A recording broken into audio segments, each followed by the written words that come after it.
নিজের ফ্যামিলির কথা শুনলে আজ জীবনটা এরকম হতো না। ইদানিং অনেক বেশি মন খারাপ। সেজন্য ভিডিওতে তেমন একটা সময়ও দিতে পারি না। তাছাড়া যে বয়সটাতে ফ্যামিলির কোনো কথা শুনতে ভালো লাগতো না, সেই সময়টাই জীবনের সবচাইতে খারাপ সময় ছিল।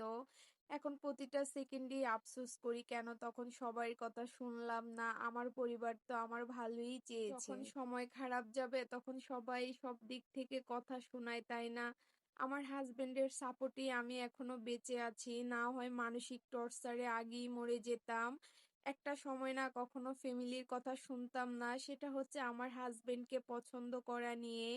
আমি আমার জীবনের সঠিক মানুষকেই পছন্দ করেছি। আর এই তো এই পাতিলটা চা করতে গিয়ে পুড়ে গিয়েছে, তাই ভাবলাম যে আপনাদের সাথে একটু শেয়ার করি। এরকম মাঝে মাঝে চুলায় কিছু করতে গিয়ে আমার এরকম পাতিল পুড়ে যায়। বাট কিছু মানুষের টর্চারে আমরা দুজন পুরো শেষ হয়ে যাচ্ছি।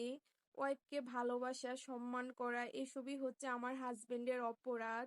জীবনটা এতটা সহজ না। যারা আমার হাজবেন্ডকে ইনসাল্ট করে কথা বলে যে সে এখনো সরকারি জব করতে পারে না, তার পড়াশোনা শেষ হয়েছে মাত্র, একটা গভর্নমেন্ট জব পেতেও কিন্তু অনেক সময় লাগে। যারা ওকে অপমান করে কথা বলে, একদিন আমি শান্তা তাদেরকে দেখিয়ে দিব যাকে নিয়ে বেশি অবহেলা করে সেই একদিন সবার উপরে ওঠে।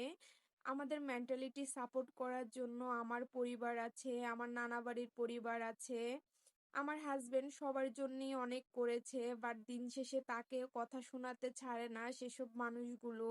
আর যারা আমার পরিবার আর আমার মায়ের নামে মিথ্যা কথা বলে গালাগালি করে, সেসব মানুষগুলোর সাথে আমি কখনো ঝগড়া করব না। কারণ আমার মা আমাকে এতটুকু শিক্ষা দিয়েছে যে কারোর সাথে ঝগড়া করলেই বড় হওয়া যায় না। একটা মেয়ে সব সহ্য করতে পারলেও কখনো তার ফ্যামিলি, বাবা মাকে নিয়ে কিছু বললে সহ্য করতে পারে না।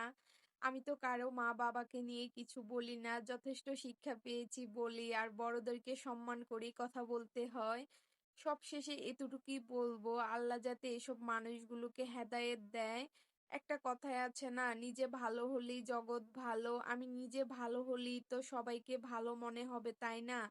আজকে ভিডিও রিলেটেড কোনো কথা শুনবেন না, কারণ আমার মনটা ভীষণ খারাপ। জানি না কবে স্বাভাবিক হতে পারবো। আমার বাবা মা যথেষ্ট ভদ্র বলেই মিথ্যা কথা বলে না, আর ছোটবেলা থেকেই আমাদেরও কখনো মিথ্যা কথা বলতে দেয় না। আজ মিথ্যা কথা বলতে পারি না বলেই সবার কাছে খারাপ। ইনশাল্লাহ সারা জীবনই সত্য কথা বলেই যাব। আর সবচেয়ে বড় কথা হচ্ছে যারা আমাদের পছন্দ করে না তাদের থেকে দূরে থাকাই ভালো, তাই না? আজ এই পর্যন্তই, দেখা হবে পরবর্তী কোনো ভিডিওতে। আমার ভিডিওটি যদি আপনাদের ভালো লেগে থাকে অবশ্যই লাইক, কমেন্ট, শেয়ার করতে ভুলবেন না।